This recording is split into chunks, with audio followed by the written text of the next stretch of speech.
Vive la CAN sur NCTV. Notre commune TV, pour vous. Purchase your tracks today.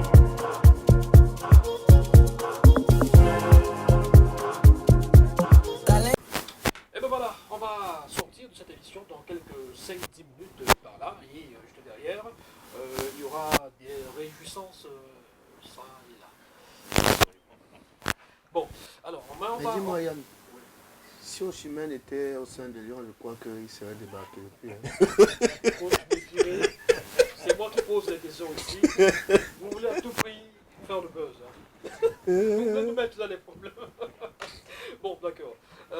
C'était juste une note d'humour. On va sortir dans quelques instants avec les Lions inondables. Rapidement, hein, on va survoler. On va se demander ce qu'il faut pour l'avenir.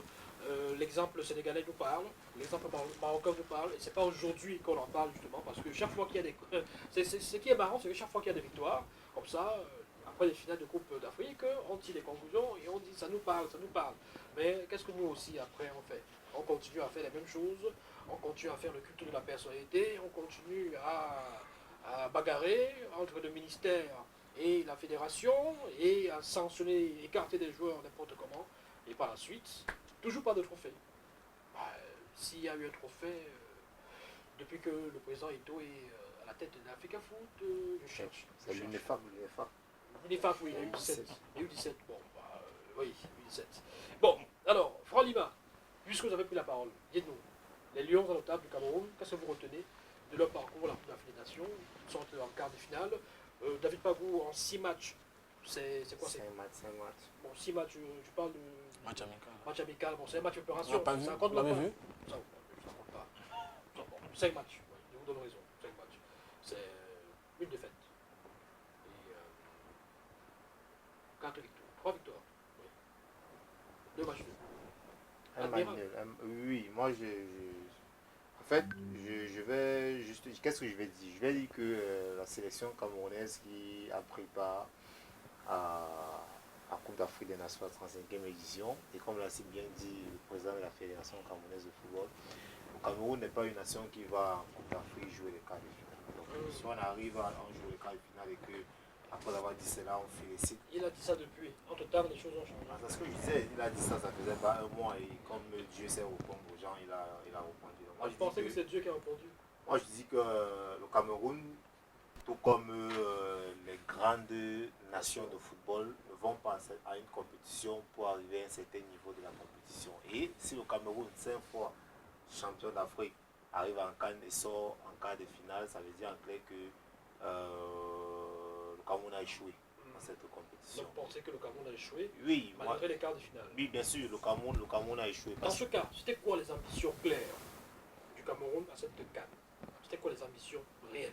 Moi, je crois que les ambitions du Cameroun, c'était d'aller participer à cette Coupe d'Afrique juste. Parce qu'on ne peut pas être qualifié pour une Coupe d'Afrique des Nations avec certains joueurs cadres, avec un staff technique qui a mis sur pied les jalons pour qu'on se qualifie. Parce que notez que la dernière CAN qu'on se qualifie pour la Coupe d'Afrique des Nations en Côte d'Ivoire, on s'est qualifié à la dernière minute. On était pratiquement en balotage défavorable. Bien sûr. Avec la Namibie. Voilà, moi j'ai couvert ce match à Garoua. Voilà. Et je crois que quand on se qualifie pour la CAN au Maroc, on n'est pas dans les sisologies, si X fait, si Y fait, voilà. Donc on s'est qualifié aisément. Donc rien que ça devrait pousser ceux qui ont décidé de mettre de côté ces cadres et ce staff-là à mûrement réfléchir et de prendre des décisions, pourquoi pas après la compétition, parce que c'était un risque qui malheureusement n'a pas payé. Et les histoires qu'on nous dit que en ces matchs on a eu ces deux rangs au niveau du classement FIFA, c'est du n'importe qui, ça, parce que quoi, moi j'ai dit que une compétition comme la Coupe d'Afrique, elle est ponctuelle, donc on peut se figer sur des résultats qui vont permettre et il faut noter même que ce classement n'est pas officiel. Oui, il n'est pas encore actualisé. Voilà. Et s'il est officiel, ce sera seulement sur un mois. Voilà. Après ça, on passe à autre Bien chose. sûr, on passe à autre chose. Donc moi, je crois que on ne retient rien de positif du passage de l'équipe nationale du Cameroun dans cette 35e édition de la Coupe d'Afrique des Nations. Coach Pierre Diogo, vous ne retenez rien également de positif dans cette compétition, dans ce passage, cette aventure des Lions à la CAN 2025? Non, il y a beaucoup de belles choses. Il y a beaucoup de belles choses. Il y a un staff qui est là, qu'on a dans le temps de travailler. Ils ont sélectionné des jeunes joueurs qui aient le temps de se familiariser avec ces gamins et le temps aussi d'implémenter ce qu'ils ont comme projet par rapport à cette équipe. Moi, je suis un peu au niveau de l'apaisement, qu'on ne soit plus au niveau où on va chaque fois reconstruire, recommencer. Parce que, on l'a dit tout à l'heure, les autres sont dans une dynamique de continuité, de consolidation des acquis, de constance même. Mais nous, chaque fois, on va recommencer. Ça ne rend pas le football camerounais. Pas du tout. Donc pour moi, il y a des belles choses là. Il faut tout simplement garder, se mettre au travail véritablement et que chacun fasse ce qu'il a à faire. Coach Méfiré, on est dans une sorte d'éternelle reconstruction depuis Rigobesson. Parce que, rappelez-vous, lors de ses conférences de presse, chaque fois qu'on lui posait des questions, il disait « Nous sommes en reconstruction ». N'oubliez pas que nous sommes en reconstruction. Là, nous sommes en reconstruction. Bon, croyez-moi, je crois que ces paroles ne sont plus crédibles aujourd'hui. Je préfère m'attarder sur la CAN qui vient de se terminer. Je crois que le ministre en charge des sports et de l'éducation physique avait été clair lors de la réunion préparatoire de la CAN.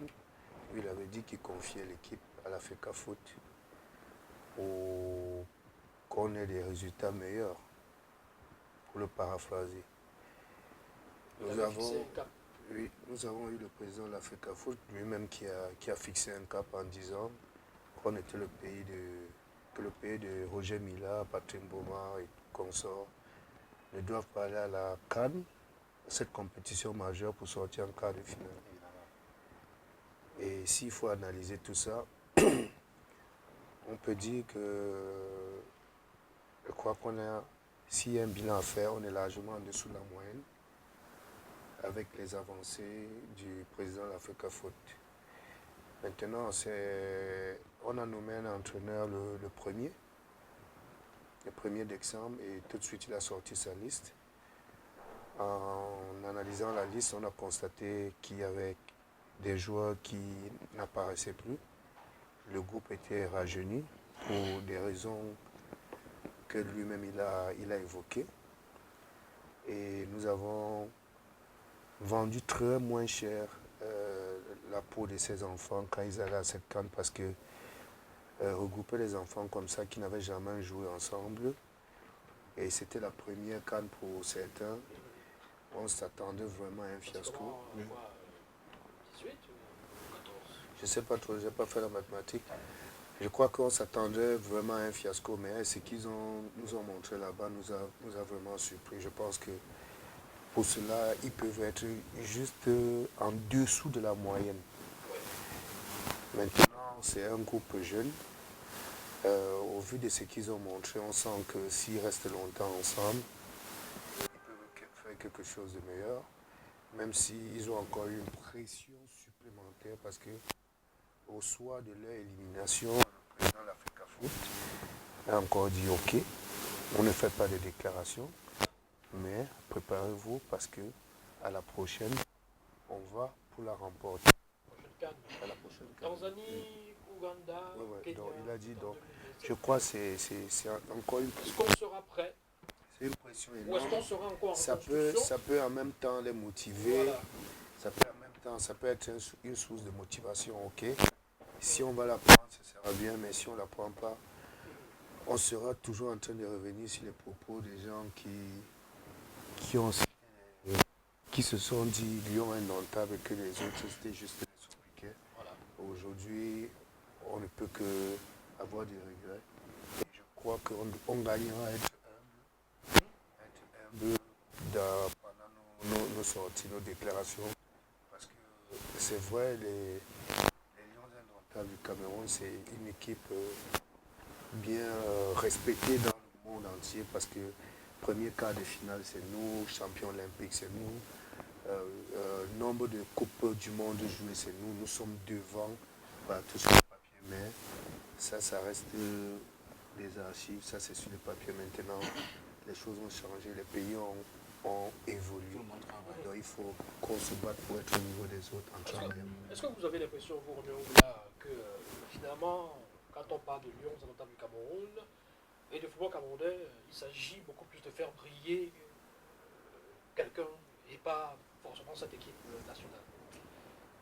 Yannick, Est-ce que je c'est ne ce veux qui pas est important? m'arrêter. Non, je ne veux pas m'arrêter sur les hommes. Je veux parler effectivement du bilan de l'équipe nationale du Cameroun. Et je pense qu'après notre sortie en quart de finale, on avait déjà notre bilan. Maintenant, si on veut faire un bilan, c'est par rapport aux gens qui sont allés jusqu'au bout de la compétition, comme le Sénégal. Je pense qu'à partir de là, le Cameroun doit se projeter et se dire où on a mal fait, où on a bien fait, comparer peut-être aux équipes qui sont arrivées en finale.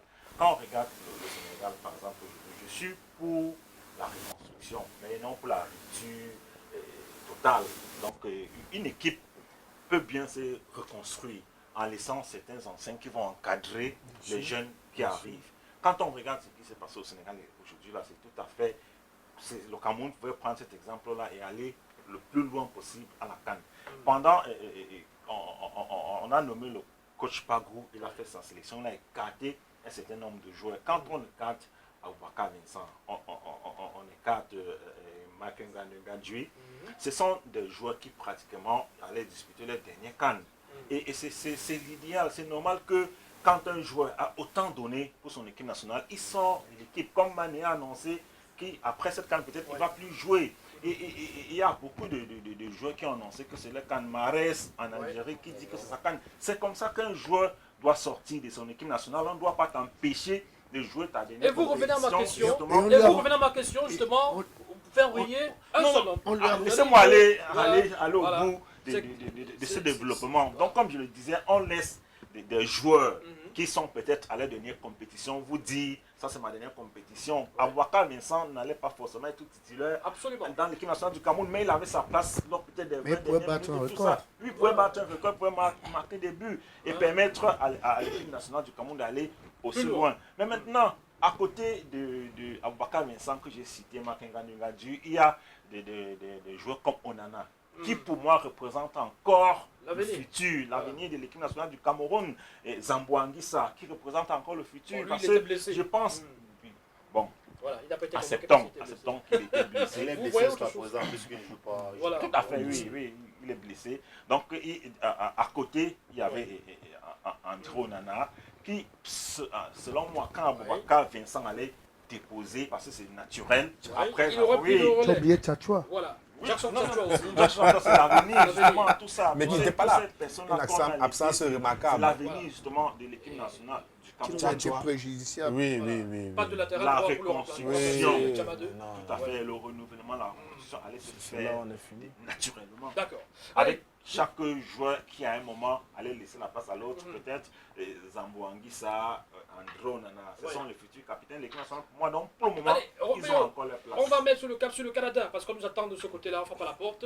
Il s'agit d'Eric Ngani, il est analyste des questions de sport, de football en particulier. Eric Ngani est connecté depuis le Canada, où il est, on va pas dévoiler l'heure. Eric, bonjour. Bonjour, chers compatriotes. Bonjour à tous les participants de l'émission. Je vous ai pris avec un peu de retard. Si vous pouvez encore me rappeler du thème de l'émission. Bah oui, on va le faire, bien sûr. Oui, on parle de football. On parle notamment des Lions indomptables du Cameroun, mais davantage aussi de l'actualité la plus brûlante, c'est la finale entre le Sénégal et le Maroc. Quelle lecture vous faites de cette finale avec les différents faits de jeu, la victoire finalement du Sénégal 1-0? Bon, c'est une finale, on peut dire, pas comme des autres, c'est du jamais vu. Pas seulement en Afrique, mais dans le monde entier du football. C'est une finale qui s'est jouée un peu comme le championnat de vacances, quoi. L'engouement comme le championnat de vacances de petit. Parce que quand je vois tout ce qui se passait pendant le match, vous voyez les joueurs marocains avec des supporters qui sont derrière le goal de Sénégalais, en train de se tirailler une histoire de serviette tout au long du match. La même scène qui se produit lors des demi-finales contre le Nigeria. Et que la CAF jusqu'à présent n'a pas fait allusion sur un pareil acte. Maintenant, pendant le jeu, nous tous nous avons vu la finale. Ça semblait être bon jusqu'au moment où l'arbitre a refusé le but sénégalais. Quand l'arbitre refuse un but sénégalais, un but qui est propre, il prend sur lui de ne pas consulter la VAR. Quelques minutes après, sur un ballon, un coup de pied arrêté, il y a un joueur marocain qui tombe dans la surface sénégalais. Et que nous tous nous avons vu qu'il n'y avait pas de faute. Le fait est que le joueur qui est tombé a tellement réclamé et demandé à l'arbitre d'aller consulter la VAR. Oui. L'arbitre consulte la VAR et revient nous dire qu'il y a pénalité. Eric, Oui, monsieur. est-ce que vous pensez que le joueur marocain, que le Maroc a mis la pression sur l'arbitre? Est-ce que vous pensez que c'est la pression mise sur l'arbitre qui donne le pénalty finalement? La pression, oui, cette pression. Nous tous nous avons vu comment le joueur a fait la pression. Également, l'arbitre a reçu des coups de sifflet. Il est allé consulter la VAR. C'est la pression, non? Puisqu'il n'avait pas sifflé. Le match était en train de se jouer. D'accord. Alors, À partir de la pression qu'il a sifflé. d'accord. C'était très visible, c'était très flagrant d'ailleurs. D'accord. Alors, est-ce que le Sénégal mérite sa victoire, selon vous? C'est une victoire bien méritée qui devait se jouer dans les 90 minutes. Oh. Ce n'était pas un match qui devait arriver Aux prolongations. aux prolongations. Oui, oui. Le Sénégal gagnait. Aussi, ils exploitaient même autant d'occasions qu'ils ont eues au jeu. C'était un final qui pouvait se retrouver là, terme 3-0. D'accord.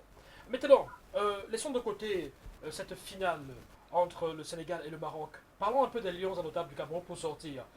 Qu'est-ce que vous retenez du parcours de nos chers Lions innotables du Cameroun, de M. Eringeni? Est-ce qu'il y a des motifs d'espoir pour l'avenir? Une équipe s'est construite, selon vous? Motif d'espoir, je dirais sincèrement oui. Pas parce que je suis camerounais, mais parce que je suis dans le football et je vois comment les équipes se déploient. Pour une équipe comme l'équipe camerounaise qu'on a consultée en 2 semaines, il est bien vrai, le fond des jeux n'était pas nettement fort. Mais les gars jouaient avec toute la motivation dont nous avons constaté. Donc nous avons gagné presque nos matchs juste par motivation. Pas parce qu'il y avait forcément un fond de jeu. Les gars étaient engagés. On a eu des jeunes qui étaient prêts à mettre la tête là où les autres ne mettaient pas pour défendre l'équipe. Donc c'est ce que je peux dire. Je ne peux que les encourager. Et si je peux ajouter quelque chose, je dirais que la FECAFOOT ne doit pas laisser ces enfants-là se disperser pour un bon bout de temps. Il faut que la FECAFOOT essaie de voir avec des matchs amicaux de temps en temps pour les rassembler. Voilà. Il y a une période de Il ne faut FIFA. pas qu'on attende la prochaine compétition pour les Il y a une période de FIFA en mars, Franck. Bien sûr. Mars et en juin aussi. Mars-juin. Voilà, il faudrait en profiter. Merci Eric Ngeni pour cette première dans ce programme. On va se retrouver très bientôt pour d'autres programmes. Après la CAN, le foot ne s'arrête pas sur NCTV. On va voir ça. Voilà. Merci et bonne journée du côté du Canada. Merci, mais c'est moi qui vous remercie de me faire cette confiance aujourd'hui. Je pense que la prochaine fois sera meilleure. Merci à vous. C'était pas mal, c'était bon. Merci. Vous avez été super. Allez, voilà. Messieurs, on va peut-être sortir dans quelques secondes. Voilà, parce qu'on nous fait déjà des signes de l'autre côté du buffet. Ouais. C'est ça. Allez, qu'est-ce qu'on peut dire pour sortir? Oh, coach Pierre Diobo, vous n'avez parlé des Lions. Hein. Les Lions, pour vous, il y a des motifs de satisfaction. Est-ce que les prochaines semaines risquent d'être à l'image de ce qu'on a vécu il y a quelques temps? Vous pensez qu'il y aura une accalmie totale, permanente, définitive? Ou alors on va encore déterrer la hache de guerre? Parce que le MINSEP a fixé un cap. Il a dit faire aussi bien que lors des 2-3 dernières éditions. Hein? C'est-à-dire que l'édition au Cameroun en 2022 et l'édition en Côte d'Ivoire. Bon, Ça veut dire en fait que c'est Statu quo. c'est remporté. non, faire comme. Et puis c'est faire comme les. Non. Faire bien que les. Faire mieux. Mieux. Mieux. Oui, faire Si mieux. en 2021 on remporte. On est en demi-finale. Non, oui, on sort Et troisième. en 3, oui. Ça veut dire que le ministre va sort premier. Bon, voilà. Alors, est-ce que vous pensez que sur la base des objectifs non atteints fixés par le ministère de l'État, est-ce que vous pensez qu'on peut encore dire que bon, allez, Je ne voudrais pas penser, je voudrais souhaiter. Je voudrais souhaiter qu'en réalité, il y ait de la calmie et que vraiment les techniciens retrouvent la sérénité, un cadre pour travailler. Il n'y a plus un moment où on confisque les ballons, où on va acheter les maillots au marché Mokolo pour habiller les garçons. Non, vraiment, c'est dépassé tout ça, c'est dépassé. Et c'est une interpellation vraiment à l'endroit de ceux qui dirigent le football camerounais. On n'a pas besoin de ça. Il y a mieux à faire. Le football jeune a besoin de cette énergie-là, par exemple.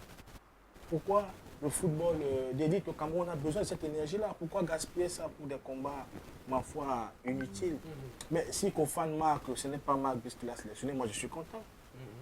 Donc c'est le Cameroun qui gagne en réalité. Donc pour moi, il faut se mettre au travail, bâtir un véritable projet avec les jeunes qui sont là et puis les amener à la performance. Évidemment en assainissant l'environnement qui leur permet de travailler.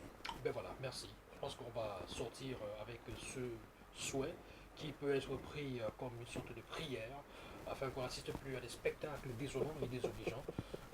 Oui, avec notamment ces camps qu'on a baptisés Hibou, Église, et qui ne cessent de faire feu de tout bois sur la toile. Voilà, allez, on va sortir de cette émission. Merci à tous. Merci, coach Méfiré. Merci Yann, je crois qu'on a éclairé la lanterne et je souhaite, et j'encourage toute l'équipe technique pour s'être déployée pour cette dernière émission qui est la 10e. Et j'espère qu'on va se retrouver au plus vite pour recommencer le même exercice. Franck Lima, merci.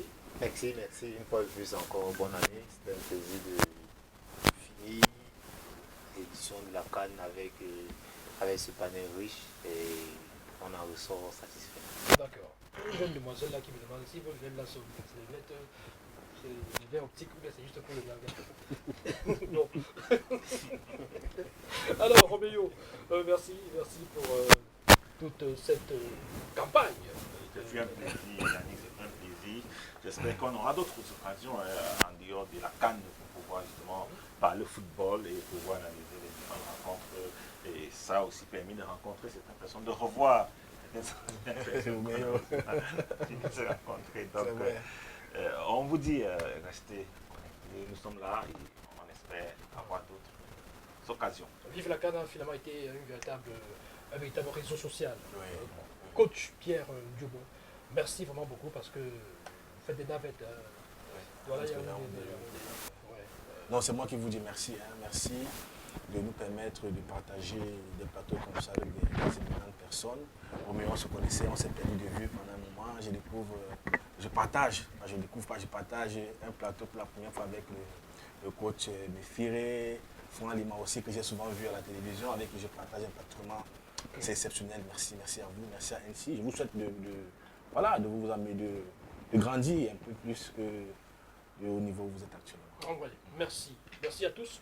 Merci à toutes. Merci aussi à l'équipe technique pour ces 10 magnifiques productions, parce qu'il faut le dire, ça fait 10 éditions pendant cette canne. On a décidé de faire un programme qui va débriefer des rencontres phares et aussi un tout petit peu s'intéresser à quelques autres rencontres, bien sûr, et surtout des rencontres pour planter le décor d'avant-match de certains matchs. Bon, voilà, justement. On y est parvenu avec 10 chapitres pour cette première saison sur NC TV. C'était possible grâce aussi aux équipes techniques, notamment Daniel, surnommé Danny Chou par ses collègues à Rome bien sûr. Daniel, c'est le cerveau de ce programme. Il ne sourit jamais, il est toujours sérieux, trop sérieux. Il manipule au moins 500 boutons sur les platines tout seul. Bravo. Pat est à ses côtés, justement, pour lui donner un petit coup de main et lui faire des petites motivations pour lui dire vas-y Daniel, c'est bon, c'est super. Patrick, bien sûr. Et vous avez aussi Blanche qui est là aux caméras et aussi au montage pour les dernières post-production. Vous avez aussi Monsieur Paulin Quenet. Monsieur Paulin Quenet, dois-je le présenter? C'est le monsieur en barbichette blanche là. C'est le boss, c'est le PDG de cette structure, mais curieusement, il est aussi derrière les caméras. Voilà, comme quoi l'humilité, c'est quelque chose aussi. Hein. On a oublié MT, merci aussi, merci pour tout, merci pour tout ce que tu as fait pour cette émission, ce programme, sur le maquillage, etc., etc. Mais surtout aussi la post-production, parce que le côté web, faut pas oublier, MT assure. J'ai oublié qui? Bon, écoutez, on a presque fait le tour. Merci à tous et rendez-vous très bientôt parce que nous pensons à mettre sur pied un programme pour l'actualité footballistique et sportive de façon générale qui devrait prendre le relais de Vive la CAN. Il pourrait s'appeler, pourquoi pas, Vive le sport, Vive le foot, Vive NCTV. Voilà. Allez, vive les followers. Bye bye.